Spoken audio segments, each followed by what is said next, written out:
ٹوٹنے کا مزہ بھی تب ہے جب کوئی منانے والا ہو۔ شکایتوں کی بھی عزت ہوتی ہے، یہ ہر کسی سے نہیں کی جاتی۔ ہم کسی سے بدلہ نہیں لیا کرتے، معاف کر کے سیدھا معاملہ اللہ پر چھوڑ دیتے ہیں۔ جتنی مرضی عزت کر لو، جتنا مرضی خیال رکھو، کم ظرف لوگ آخر اپنی اوقات دکھا ہی دیتے ہیں۔ آپ کچھ بھی کر لیں، کیسی بھی، کتنی بھی قربانی دے لیں، کتنا بھی سب کا بھلا کر لیں، یہ دنیا تب تک ہی آپ کو چاہے گی جب تک کہ آپ کا وقت اچھا ہو۔ لوگوں سے بندھی امیدیں، رابطے، واسطے جب ٹوٹنے لگتے ہیں تو پھر رب آپ کو سکھاتا ہے کہ اب آپ نے خود کو کیسے سمیٹنا ہے۔ وہ اتنا پاک ہے کہ جس کو چن لیتا ہے اسے بھی پاک کر دیتا ہے۔ ایک خوبصورت یقین، اللہ کبھی دوسرا در کھولے بغیر پہلا در بند نہیں کرتا۔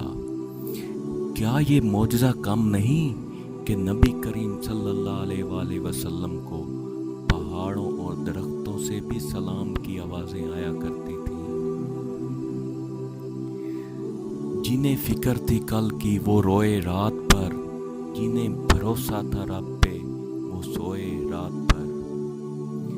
بدلہ لینے والوں سے نہیں، سہ جانے والوں سے ڈرو۔ ناراضگی، گلے شکوے وہاں اچھے لگتے ہیں جہاں اپنائیت ہو، جہاں کسی کو مان رکھنا نہ آتا ہو وہاں خاموشی سے مسکرا دینا ہی اچھا ہے۔ معافی کبھی بھی تکلیف کا خسارہ ادا نہیں کر سکتی۔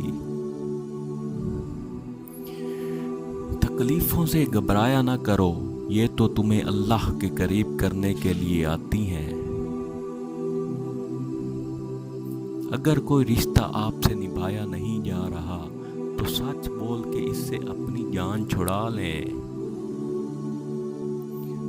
جو رشتے تمہیں تکلیف دیں ان سے دوری اختیار کر لو، وہ خود لوٹ آئیں گے، مگر اس وقت جب وہ تمہارے دل سے اتر چکے ہوں گے، کیونکہ وہ تمہاری قدر سے نہیں بلکہ پچھتاوے سے لوٹتے ہیں۔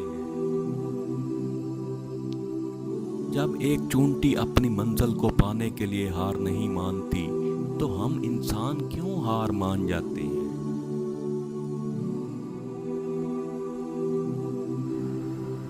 انسان فطرتاً محتاج ہے تو بہتر یہ ہے کہ وہ اللہ کا محتاج رہے۔ جو بات آپ خود نہیں سن سکتے وہ دوسروں کو بھی مت کہیں۔ زندگی اندازوں یا وہموں پر نہیں بلکہ رب پر یقین کرتے ہوئے گزاریں، یقیناً آپ کو زندگی آسان اور مطمئن لگنے لگے گی۔